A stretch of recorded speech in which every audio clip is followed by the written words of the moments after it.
All right. Welcome tonight. I'm Dr. Rob Coombs with Coombs Chiropractic. We're going to talk about stress and stress relief. And this is easily the most important conversation you can have in your entire life. This is something that we're going to talk about that affects every individual, every single person, every single day. And there are absolutely solutions that you can be doing on a daily basis that will decrease your stress, decrease the problems in your life, that you either can do and create a benefit, or ignore, live an American lifestyle, and die of the same things that most people die from, which are preventable chronic illnesses and diseases. So we're going to start talking about stress relief, but to get to the relief part, we have to talk about the stress.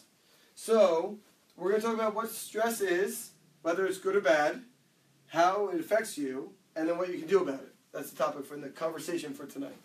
So let's start off with stress. What are some stresses? What are some stresses in people's lives? Money. Money. Yep. Yeah. School, working, relationships, family. Work. Just plain work. Time. Those are all mental, by the way. Maybe it was slight physical, but all mental. So those are mental stresses. That's one kind of stress. There's two more. If they smoke or Smoking. if they take in, Drugs, alcohol, lack of water, drinking anything except water, wheat, corn, dairy, foods that are not fed food, animals that are fed processed or refined foods, inflammation. Those are all chemical stresses. lack of exercise. Lack of exercise, poor posture, inadequate sleep, bad sleep positioning, physical. Okay, so you got mental, chemical, and physical stress. So we'll talk about that because that's really important. Stress is defined as pressure or tension exerted on something, material object. For the conversation, it's you. So pressure or tension exerted on you. What's the biggest pressure or tension exerted on you on a daily basis? What I personally experienced? Yes. Yesterday was school. Yesterday was school, exams, papers, deadlines, finals. Awesome. What else? Mine's financial. Financial. And work. And work. Yeah. Pressure on work. And that's why we ask the questions, because I was going to say gravity. Because that's constantly bearing down on you. You make a face, I'm making a face. Are you kidding me? No. But every person's stress is different. It's unique. So you have to stop and pay attention to the conversation in your head, because So you didn't like my answer? I loved your answer. Your answer was terrible. No, your answer was great. That's a stress. And it's overwhelming. But there's a lot of ways to look at it, and most people will think to themselves, I got nothing wrong, everything's great, until you start to delve in, and then to check the box, like, I got that, oh, I got that, oh, I got that. So you start to realize where pressure and tension comes from, because some of it's external, and a lot of it's internal. So to recognize them, you can't only work on one and have a solution that's going to work. It's also a state of mental or emotional strain. So that's the internal that you create. It creates intention from adverse or very demanding circumstances. You had a lot of work there and a deadline to get it done, and that deadline was coming quick. Right. So that's a very demanding circumstance. And on top of it, I wanted to eat poorly because I was stressed. I just felt like I just needed to eat chips. Chips. I have to rummage through the pantry now. Yeah, those are the chemicals of dopamine and serotonin kicking in your brain to create satisfaction so you can feel good in the moment of all that stress and panic. Very normal, very natural, very unhealthy, but typical. So I just want you to see that, because this is what everyone's under all the time.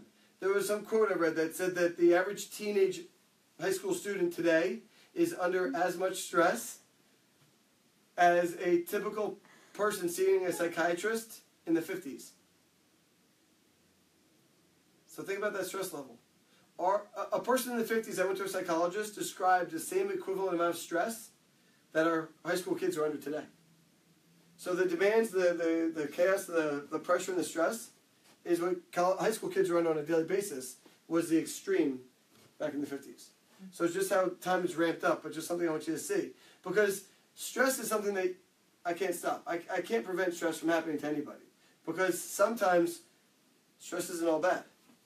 They plot out the curve for stress, and initially stress is good for you, and then it turns tragic.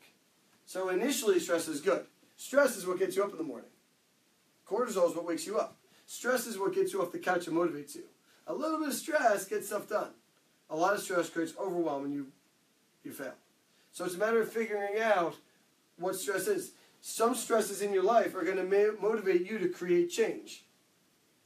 So we'll talk about this because Hansei was a scientist up in Canada, made probably McGill University famous in terms of great universities. But he said that every stress leaves an indelible scar, and the organism pays for its survival after a stressful situation by becoming a little bit older. So whenever patients get adjusted, they say they feel lighter, looser, and younger. And the younger is because when you get adjusted, it reduces your stress. And because you are reducing stress, your body functions like it's younger. Stress ages you. That's why every president goes in with dark hair and comes out with white hair. You laugh. Yeah. Watch. Yeah. I don't even know what's going to happen to Trump. He's going to come out with orange hair. I don't know what's going to happen. But it leaves an indelible scar on the body. Visible or not within the body, it absolutely causes a functional change. And that's something you got to be aware of, because acute stress causes a shift in your physiology. It causes your heart rate to speed up. Picture if you were about to speak in front of 10,000 people. After you got back from going to the bathroom, your heart would be pounding, your tongue would be pasty dry, your palms would be sweating. That's the stress response. And that's a very good response because it causes a shift in your physiology that it turns off digestion, which is why I went to the bathroom. But then it sends all the blood to your arms and your legs so you can run the heck out of there if you want to. But it's absolutely necessary for survival in a stressful event. If you're getting chased by a tiger or a lion, you want the blood in your arms and your legs so you can escape. You don't want to remember your grocery list, but your eyes become very acute in paying attention to what's around you. So your whole body shifts. If your physiology didn't shift, you wouldn't be able to deal with the stress, and you die. So people go to their doctor, and they've got high blood pressure, and the doctor diagnoses high blood pressure and gives them a blood pressure medication to bring the blood pressure down. And I would bet not 9 out of 10, but 95 or 99 out of 100 times, never addresses the actual stress with the person to say, what's in your life that's causing your body to react so violently to the environment that you're in that your blood pressure is at a completely unhealthy level. Because your body's not reacting poorly in that situation. Your body's making a very smart and healthy decision to raise your blood pressure because it needs the pressure to be that level to get whatever job it's prioritizing done. If the blood needs to be at a certain speed or turnover of new blood to your brain, and the pulse pressure is too low, it has to increase pressure to get the blood there. So if you've got restrictions in your arteries, and your blood pressure goes up so the blood gets to your brain, and you take a drug to bring it back down, blood's not going to get where it needs to go, and tissue's going to start to die. But your blood pressure will be low. So it's a matter of what's the problem that you're trying to solve, because your body's not making a mistake. Our assumption is the body makes a mistake, so we give it a drug to overrun it. Instead of knowing that it makes the right decision 100 times out of 100, and we need to respect and understand that problem and address the problem, the cause, not the symptoms. We're very good at treating symptoms, and so we treat them because we're very good at it. But the analogy I always give is if you had a rock in your shoe, you're not looking for a pain pill. You're not looking to treat the symptom. You got to go for the cause and get the rock out. So you got to pay attention. If your physiology is in a different state, if it's shifted, it's doing it on purpose. And so you got to get to what's causing it. Because we're not designed to live in that stress state for a long period of time. That's called chronic illness. And chronic illness causes your body to literally break down and age a lot faster. Not everywhere, but at the most sensitive parts, the parts that aren't functioning correctly, which is why it attacks certain organs, and certain organs fail, and ultimately the person dies, but other organs are good enough to donate to somebody else. So we have to get to the point of why are people in this state, and what is it that their body is perceiving as stressful. And those are the things you guys were listing. All those things that we listed. I don't know how many there were. 13 different things we listed, but it's life. And it's happening at a faster pace, and a faster pace, and a faster pace, and a faster pace. And generations from now, if we get that far, are going to have to figure out how to cope with this, because this is going to kill a lot of people. It's going to weed people out of the gene pool because we don't cope with this stress of all this accelerated stuff that we've created. And the faster it moves, the more things we're going to have to put on the screen of stress that we're adding.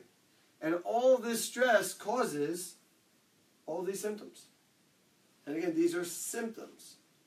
Heart disease is a symptom. Asthma is a symptom. Colds and flus. Right? Thankfully, we're out of flu season. I always love that one.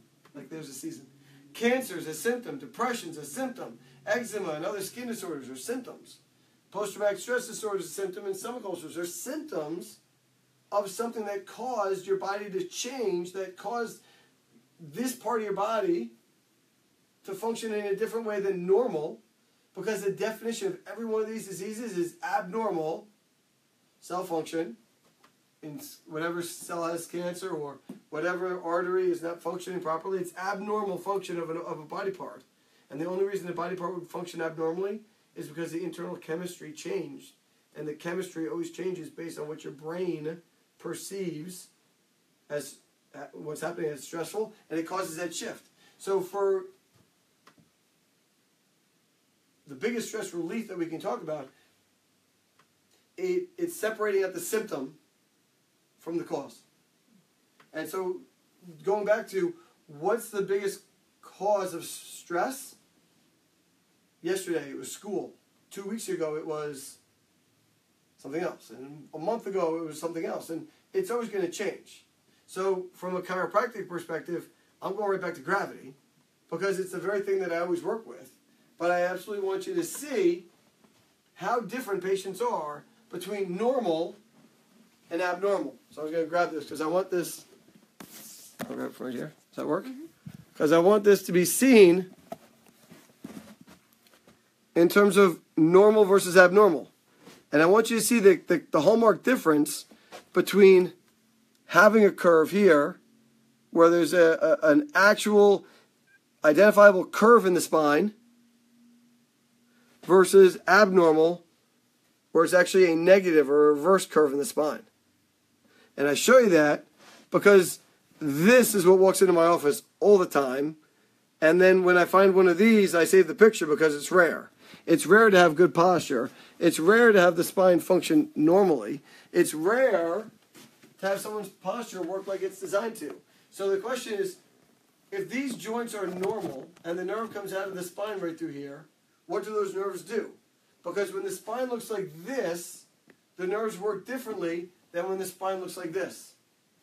And so if the nerves have a job to do, and if that job is done normally, we call that health. Which means that if the joints are abnormal, the movement's abnormal, the amount of energy or electricity in the nerve is abnormal, then what the nerve does with the tissue and the cells in the body becomes abnormal, which means the cells start functioning abnormally, and that's the definition of disease. So if your posture is poor, if your posture is misaligned, the way that gravity is going to bear down on the joints, it's going to change physics in terms of how your body works, and that changes physiology. And your body's going to perceive this as stressful, compression, heavy, tight. Your muscles are going to get tense. Your body's going to hunch forward. You're going to be uncomfortable. You're going to lock up your joints. You're not going to move as much. And it sets off a whole cascade that makes your body age a lot faster than it should because of a physical stress. So what your body do as a result? It releases stress hormones like adrenaline, dopamine, and cortisol. They cause your body to react differently. Cortisol is taken from progesterone, so it messes up the hormone cycle in someone's body. Women will start to miss their period.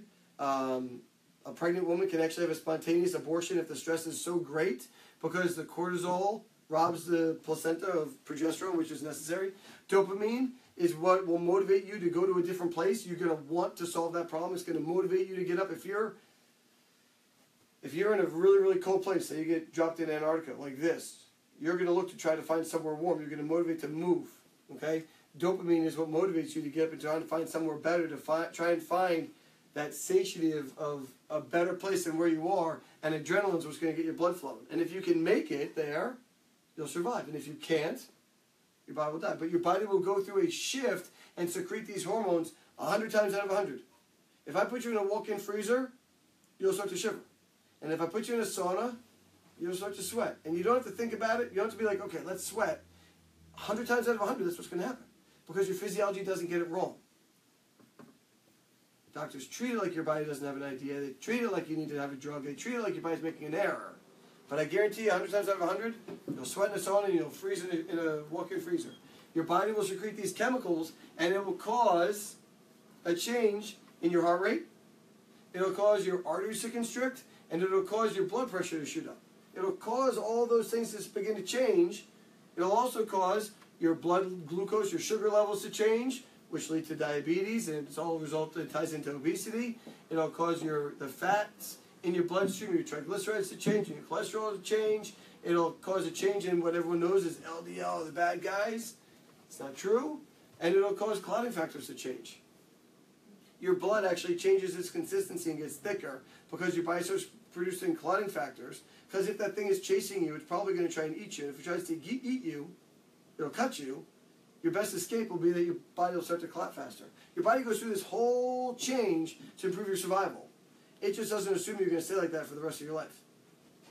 So all these things begin to change your body. And at the same time, it decreases your immune system. It decreases the amount of serotonin you have, your happiness. So stressed people get very depressed. It affects your short-term memory. So you can't recall because, like I said, when you're running from the tiger, you don't need to remember the grocery list. So your memory, your ability to recall drops. So a student will perform poorly on a test when they're overwhelmed and stressed. Your ability to concentrate breaks down. Your ability to learn new material breaks down. So if we're feeding kids bad food on a poor night's sleep in a stressful state, and then we wonder why their grades aren't good, you're causing all this stress, which breaks down their ability to learn. Their sex hormones get altered, like middle school kids need that at all. And ultimately, it starts to affect things like bone density. So it has lifelong impacts that it affects because your body's going to steal from your bones to use that same minerals and things elsewhere in the body because the bones are like your savings account. It's good to have, but in a pinch, you can pull from there to use in other ways when your body needs it. So what can you do is, most people turn to more drugs. So they take drugs to affect the blood pressure. They take drugs to challenge or change their blood glucose level. They'll take drugs to bring down the cholesterol. They'll take drugs to increase their happiness. They'll take drugs to boost their immunity when drugs aren't the cause of it. And those aren't the problems. Those are the symptoms. So surgery isn't going to help that problem any. Eating more foods in the pantry isn't going to help you. But ultimately it's going to lead to more sickness and overwhelm. So you got to figure out how do we break this process, because the only way you're ever going to do it is to get to the solution, is to get to the cause of the problem. So from a chiropractic perspective, chiropractic challenges stress because it changes your blood chemistry. It'll affect heart rate and blood pressure. It'll change blood flow. It helps improve memory. It helps improve body movement and balance and where you perceive and how your coordination is. So it's going to decrease your risk of falling and getting injured and getting hurt. Your coordination, your gait, your walking, you'll be able to move and exercise better. It'll improve your immunity. All these different tests from all the different parts of your blood stream, from things that help to transport molecules to things that eat the bad guys, all work better because you get adjusted. And it improves your ability to actually move and compete. And so because you're moving more, it actually offsets things like osteoporosis and arthritis. It gets your body working better. But there's more things that you can do. You can belly breathe. Next week we're talking about breathing. And it's such a simple, straightforward conversation. It seems so obvious. And yet 95% of people do it wrong. So breathing becomes important because it's not just breathing, it's belly breathing. So right now, just take a deep breath in. And breathe out. Now, do it without making your shoulders move. Because most people, when I say take a deep breath in, they go. And they're breathing with their chest. Chest breathing is what a sprinter does. After you run a race, you're breathing from up here, which is a stress response, which means it initiates chemicals that are good for stress. And they increase your heart rate. They make breathing more rapid. It's not going to get your body to relax. Take a breath by pushing your belly or your tummy out. This is what we're going to talk about next week. But when you take a deep breath like that, just take a deep breath and push your tummy out. You'll be breathing like an infant. Just take your breath and push it out. And then out. If you do it right, instantly you'll feel more relaxed. Because it's very calming. It's the other side of the nervous system. It's parasympathetic. It's calming. Your heart and your rate and your blood pressure go down. Your arteries in your body actually will change. They'll relax. Okay? And your memory will improve because you'll be able to think more clearly. Just take a deep breath, right? When your kids are all freaked out, like, oh my God, you're like, just take a deep breath. Now talk to me. It clears the entire system. So just note, if you think about it for a second, no teacher ever told me this. But every organ in your body that filters fluid through it is located in your abdomen below your diaphragm. And when you take a belly breath, you increase pressure and then decrease pressure, which creates a pumping. And the pumping pushes fluid through your stomach, your liver, your gallbladder, your pancreas, your spleen, your large intestine, your small intestine, your ovaries, your uterus, your bladder, your kidneys. All of them push fluid. And the better they push fluid, the better they work, the better they function. And if you do that every time you breathe, 12 to 15 times a minute, you're allowing your organs to circulate and pump like they're designed to without any extra work. Because when you chest breathe, that doesn't happen. Which means your organs become stagnant. And because you're 80-something% water, just like a puddle, when it becomes stagnant, you start to go bad. So belly breathing is literally the most important thing I can tell a pregnant mom. And it's one of the most important things I can tell every patient. So we're going to talk about it next week and more in depth about it. But I want you to think about that because belly breathing is literally huge. Huge variable, huge change in how you're going to relax and reduce stress. The second one is, I call it the shoulder squeeze. But I want you to do it. I want you to take your body and I want you to bring your shoulders up and back. Picture like a marionette strings pulling you back. You're going to lift your chin up and you're going to take that big belly deep breath in, and then I want you to fill your lungs. And then you're going to hold your breath for 3 seconds and you're going to squeeze your muscles. So you're going to go like this. You're going to bring your chin up. You're going to take a deep breath in. You're going to go, hold it and squeeze. 3, 2, 1, and relax. If you don't feel a little popping in your brain, you didn't do it right. But it releases endorphins, and endorphins are natural painkillers that when sprinters sprint, they use those upper respiratory fields. That's what releases all those chemicals into your body, and it helps you deal with the pains and the strains that you just exerted. So when you do that shoulder squeeze, it's really powerful, really strong, and relaxing your body. So if you're having that stressful moment, you're about to take a test, if you're about to have that family conversation about money, if work is really overwhelming, just take 2 seconds, 3 seconds, and just take a deep breath in and just go.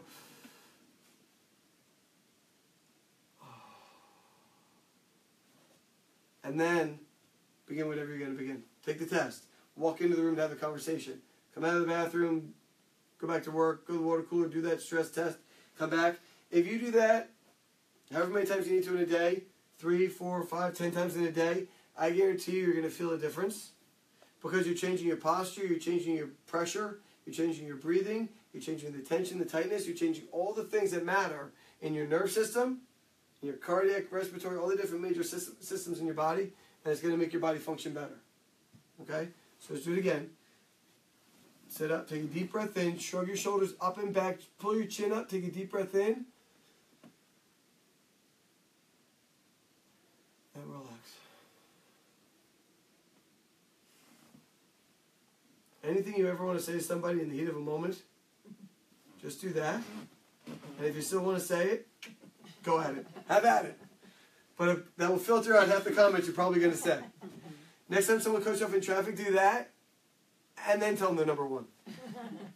All right? Meditation is another huge thing you can do to relieve stress. I don't know how many of you meditate. Ever? Once?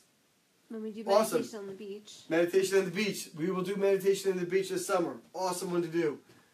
You have a homework assignment. Just do it once for 2 minutes. 2 minutes. I want you to sit in a quiet place. I want you to put your surfing fingers together. Put your ring and middle finger together with your thumb.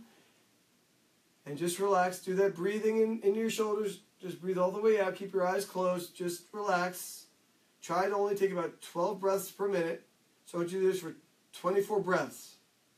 And try not to think a single thought. When the thought comes in, send it out. Let it go. Tie it to a little pink balloon. Send it away. Whatever you have to do. But for 2 minutes, try not to think about anything. And I'm going to tell you, it's one of the hardest things you can ever do. Because your brain is screaming inside. And you don't realize how congested that stress diagram, that's what your brain is coming at you. You don't realize you're running through the woods. Okay? So just pay attention. Just calm it down. Because meditation improves the exact same things that a chiropractic adjustment improves. Because it goes to the root of allowing your nerve system to function more efficiently. So it boosts your immune system, both in how the proteins communicate and connect and what they do, and how your immune system eats and kills the bad guys. That's how powerful meditation is. And it's just simply getting your brain to be more relaxed. Because in a relaxed state, you heal, and in a stressed state, you deal. And the last thing is exercise. You don't always have to exert and sweat to get a benefit. If you're frazzled in your brain, if you're overwhelmed yesterday when you were preparing for the test and doing all your finals or whatever you were doing, if you did something of an exercise in the middle of all the chaos, if you took 10 minutes and just stopped working and got up and went for a walk, if you're really overwhelmed, just walk. If you have an average day, go exert and sweat, get your heart rate to change. But just do something physically to stir the blood, to stir the brain. When you come back, your brain's going to have greater ability to focus and concentrate, and you'll get more done in the next hour and a half than you would have that whole time frame, plus that 10 minutes that you went for the exercise, for the walk, than you would have in that same time frame. So take the time away to just move, because movement improves brain function. We used to study by throwing a football, by just walking around with a golf club. We would be physically doing something while we were studying and reciting all the things we were doing, because movement activates your brain. It recharges your battery. Gets your brain working better. So to move while you're reciting things to each other helps you not only think clearer, but you never forget something you physically do. You will never forget how you ride a bike because you physically did it, and it's different brain cells. So to move while you're remembering things or reciting things locks them into a different pattern in your brain. You'll remember them better. Movement is a critical nutrient for life. How you think, how you clear your brain, this falls under the rest side of sleeping, resting, healing, recharging your battery is a nutrient for your brain. Finding ways to deal and cope and decrease how the overwhelm hits you is as much a nutrient as the foods that you eat. That nutrition, the real whole natural foods are to nourishing your body as much as your body needs oxygen. All of them will decrease the stress, the overwhelm, and the strain in your life. And it'll give your body a greater ability to deal, to think more clearly, and to be more successful in what you're doing. And getting adjusted, moving the part of the body that protects and houses the spine, it's got 24 bones or joints on purpose because joints are built to move. So moving the part that controls the nerve system gives electricity to the nerve system and allows it to do its job like it's designed to. And when you do your job like you're designed to, you have a much greater capacity for health, a much greater capacity to heal, a much greater capacity to think clearly, to have a stronger immune system, and to be able to be active to do all those things. So make sure you work on decreasing the stress, and make sure you include solutions that can cause sincere changes in your body. Because if you do, you'll stay younger, longer, at a greater, higher quality of life. And if you don't, you won't. Okay? You're great. Makes sense. Thank you very much.